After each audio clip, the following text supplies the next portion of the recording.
everybody. So we learned about finding slope, right?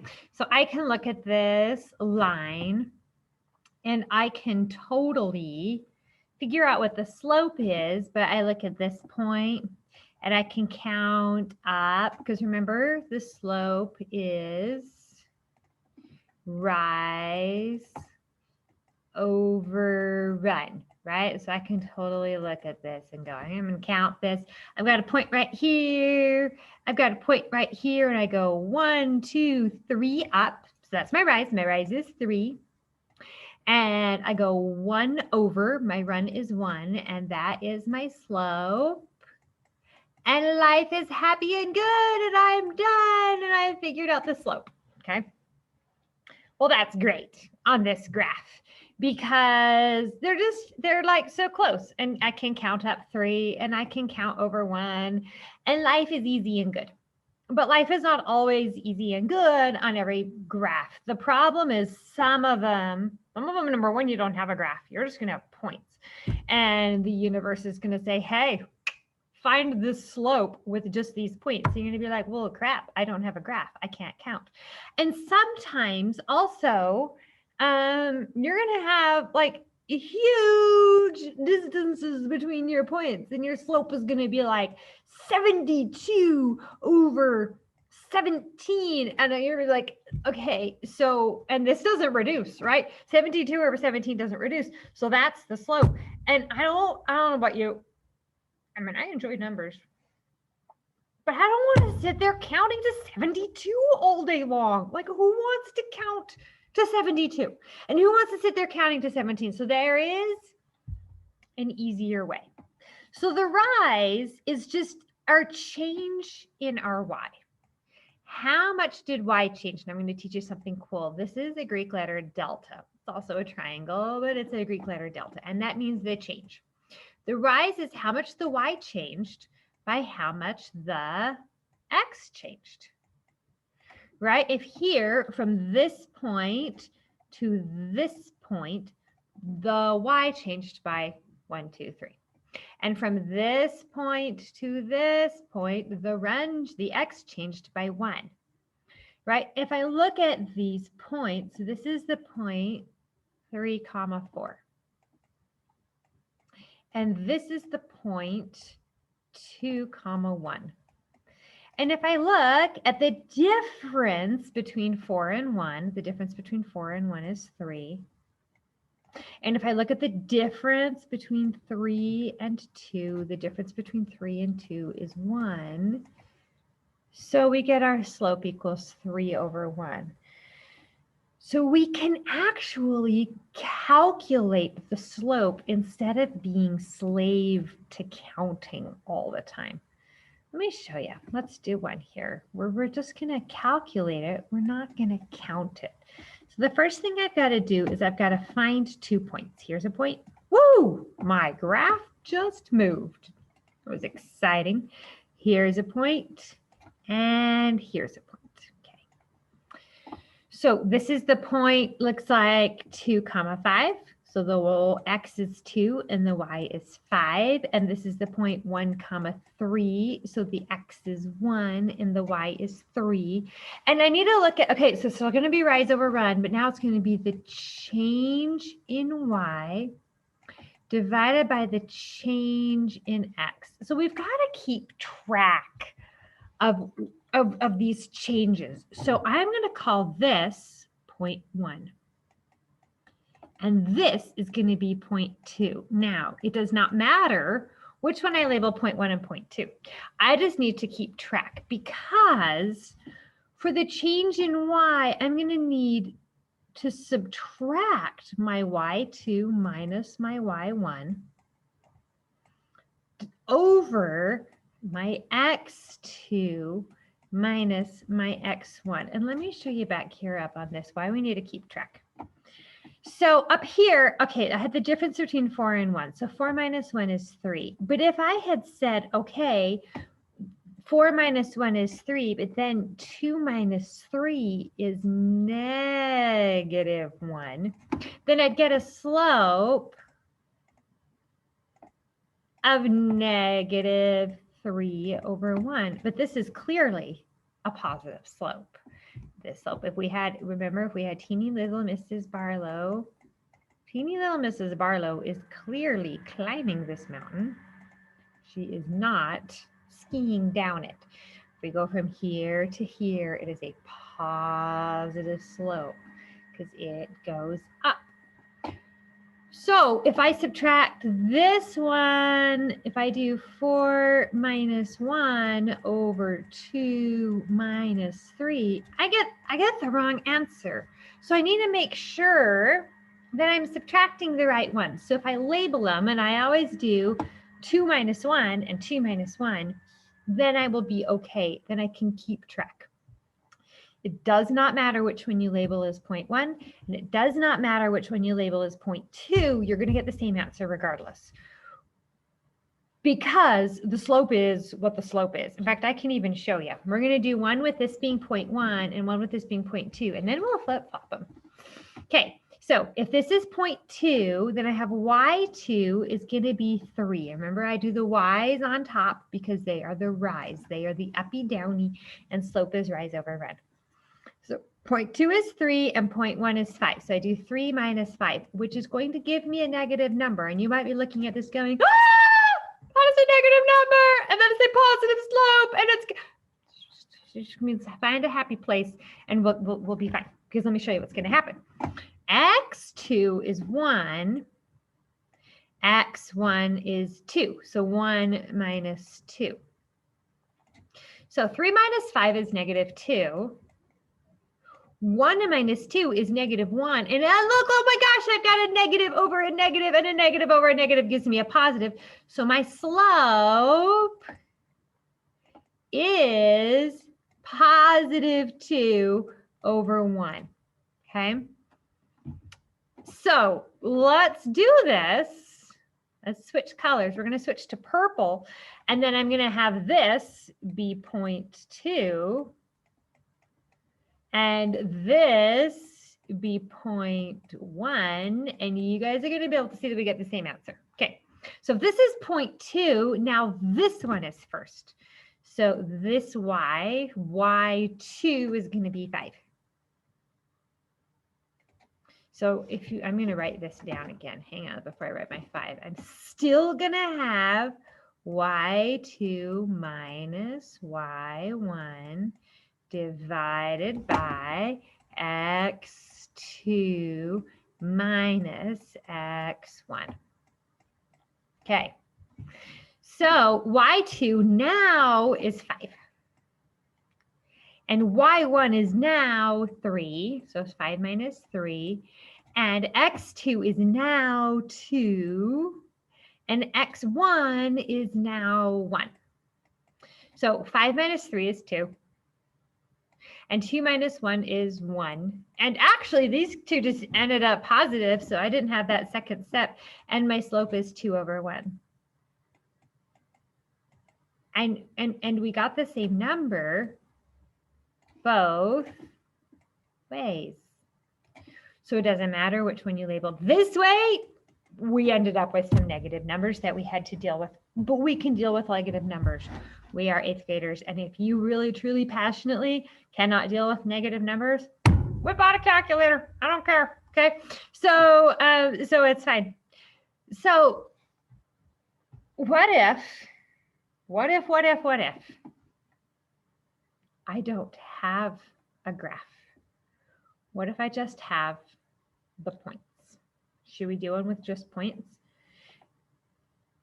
Now, what I'm gonna do is I'm gonna have points here, and then we're gonna scroll up so we can't see the graph, okay? Because here we can double check ourselves, actually. Let's double check ourselves.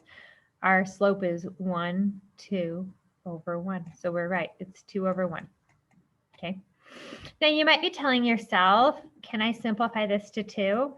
Yes, yes, the answer is right. But if you get a slope that equals like 4 over 7, you are not gonna want to simplify that. 4 divided by 7 is 0.57, don't divide it out. Just leave it as a fraction, please. Because when you're graphing things, it's really, really helpful to be able to look at the slope and go, okay, if I have a slope of 4/7, it's 1, 2, 3, 4, and then a run of 7. And then you can do that, so trust me, okay? So we have a number here that's 2, 1. So we're gonna not look at the graph and see if we can get the slope. And then here's another one that's 5, 3. And I'm gonna scroll up so I cannot see my graph. And then I'm gonna check myself on my graph. And then I think we're gonna try to do some on the assignment. So which one do I want to be x1 and which one do I want to be, or which one do I want to be 0.1 and which one do I want to be 0.2? So I know that I'm going to be subtracting 0.1 from 0.2. And I know that the grand and vast majority of 8th graders don't like negatives. So I'm going to pick the one for the bigger, with the bigger numbers for 0.2. Now, if you have a negative slope, you're stuck with negative numbers. But I have reason to believe that this is going to be a positive slope because I've seen this graph, right? Positive slope. So we kind of have a little bit of a cheat sheet there, right? Because we can see. So we know that if we do this right, our answer is going to be positive. So I'm going to have this be 0.2 and this be 0.1. But again, if you choose the other one for 0.1, the other one for 0.2, it's going to work no matter what. So remember, it's rise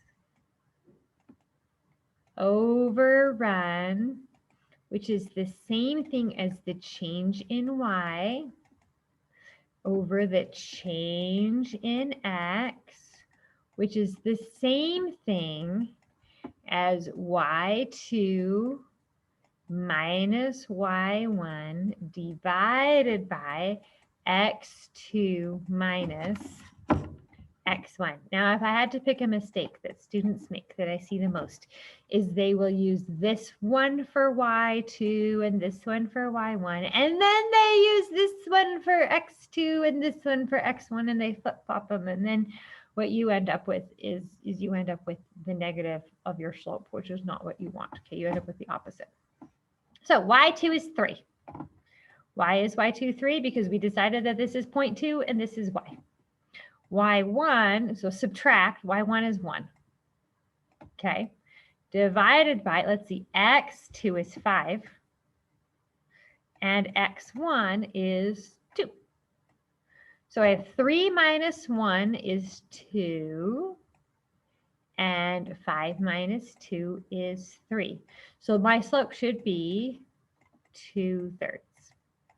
So let's see if it is. So I've got this point right here. So if my slope is 2/3, then I should go, the rise is 2 and the run is 3. So up 2 over 3. 1, 2, 3, boom. And I'm there, and happy day. I was able to go up 2 over 3. So it worked. Let's hop over and let's do a couple on your assignment, because there are some on your assignment that do not have graphs. And I did that on purpose. Okay, we're going to do number 1 though. Number 1 does have a graph. It says select any 2 points on the line to label as Q and P and identify their coordinates. So I declare you to be Q. Why? Because I said so. That's why there's absolutely no reason that this is Q. And P, this shall be P because I said it's P, and so shall P be. Okay, so let's identify their coordinates. So Q is, looks like -3, comma, -1. And then P is -1, comma, oh, +3. Okay, we've got a lot of 1s and 3s going on. So using Q and P, find the slope of the line. Now I could count this, but I'm not going to. I'm going to math this instead of counting this. So I know I need y2 minus y1 divided by x2 minus x1. This is the change in the y. This is my rise. This is the change in the x, which is my run. So which one do I want to be 0.2 and 0.1? I'm going to have this one be 0.1, And this one would be 0.2 simply because this one came first and this one came second. Okay. So y2 is 3. I can do that. Minus, oh crap, I've got a -1. So do I just do -1? No, because I've got to subtract a -1. I'm subtracting a -1, okay? Divided by, oh, this x1 is -1, or x2 is -1, and then x2.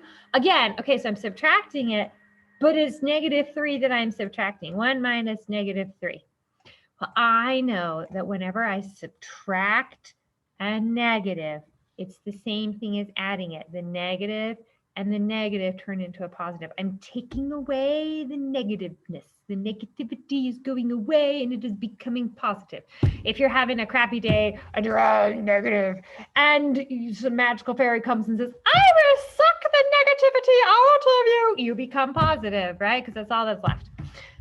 We wish that magical fairy existed. So 3 minus -1 is the same thing as 3 plus 1. And -1 minus -3 is the same thing as -1 plus 3. Now, this negative right here, it is not affected by this double negative in the middle here. This negative stays negative. So we have 3 plus 1. Well, 3 plus 1 is 4. That is easy. -1 plus 3 is less easy, but it's still not super bad. So it's -1 plus 3, which if I flip-flop it, it's the same thing as 3 minus 1. 3 minus 1 is just 2. So I have 4 over 2. So now, can I reduce this? Should I reduce this? Yes. I should not take it out of its fraction form, but I should reduce the fraction, which gives me 2 over 1. And let's see if this is really the slope. So first of all, it's a positive 2 over 1. Is this a positive slope? Yes, this is a positive slope. So we passed that doesn't make sense test, which makes me happy. So I've got this point, and if I go up 2, 1, 2, and to the right 1, 1, oh, I hit a point on my slope. Sweet.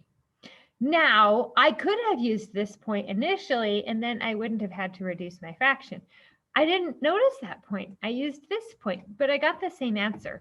I could have used this point and this point clear down here, and it still would have worked because it doesn't matter which point 2 points you have on the line. They're going to have the same slope because that is the slope of the line. Now we might have like 16 over 8 instead of 2 over 1, but that's the same number. They reduce and they're the same number. So I'm going to skip this one and I'm going to skip this one and I'm going to go down and I'm going to do number 4 because number 4, oh crap, we have no graph. Can we do this? Could we do this with no graph? Because up here we had the graph and the graph really made me happy. And I was able to do it with the graph. But you know what? I can do it without the graph because I'm just doing math. I just have y2 minus y1 divided by x2 minus x1. It's the change in y divided by the change in x. It's the rise over the run. So you just get in here, rise over run, the change in y over the change in x. You can do it. So which one's going to be my y2? Which one's going to be my y1? I have no idea. Let's do this is 1 and this is 2, simply because this one came first and this one came second. If you feel like you want to flip-flop those in your life, I'm not going to stop you. Go ahead. I don't really care. So y2 is -5. So I have -5. y1, okay, minus y1 is 7. Okay. Okay, x2 is -2 minus x1 is 4. Can I do this? Yes. If you really, really struggle with those negatives and the subtracting of the negatives, I don't care if you use a calculator. I'd really rather you were able to do it in your head, but if you can't, you can't, and that's okay. So -5 minus 7. So I'm 5 below 0, and it gets 7 more degrees colder. So it gets 7 more negative, or I've dug a hole 5 feet deep, and now I'm digging it 7 more feet deep. How deep is my hole? Well, my hole is -12 deep. -12, whatever. Let's hope it's inches, not feet, because a 12-foot deep hole is a freaking deep hole, and I don't want to be digging that. And then -2 minus 4, you're 2 feet deep, getting 4 feet more in it deep, is -6. and I actually have dug a hole that deep, and it was deep. Whew. You don't want to dig it. I am not even 6 feet tall. The hole was deeper than I am. Am I done? No. I need to reduce this thing. For one thing, I have a negative over a negative. Anytime you have a negative over a negative, they become positive. So even though we had some negative numbers going on, they became positive. And 12 divided by 6, that is the same as 2 over 1. Okay, or you could just do 2. But your life will be easier later on if you're in the habit of keeping these in a fraction, actually. I know that goes against everything you've been taught your entire math life, but it's okay if you keep slopes in a fraction, okay? Because remember, they're just a ratio, 2 over 1. All right, so that's it. There's a couple more of these where I don't give you a graph, and then there are some where I do give you a graph, but it's really pretty straightforward. I remember when I was your age, I kind of enjoyed calculating slope. Once you get the hang of it, it's really pretty straightforward. You're just subtracting. No crazy finding x, no crazy of that stuff. You're just subtracting. So let me know if you have any questions, if you have any problems. I'm here to help. Bye.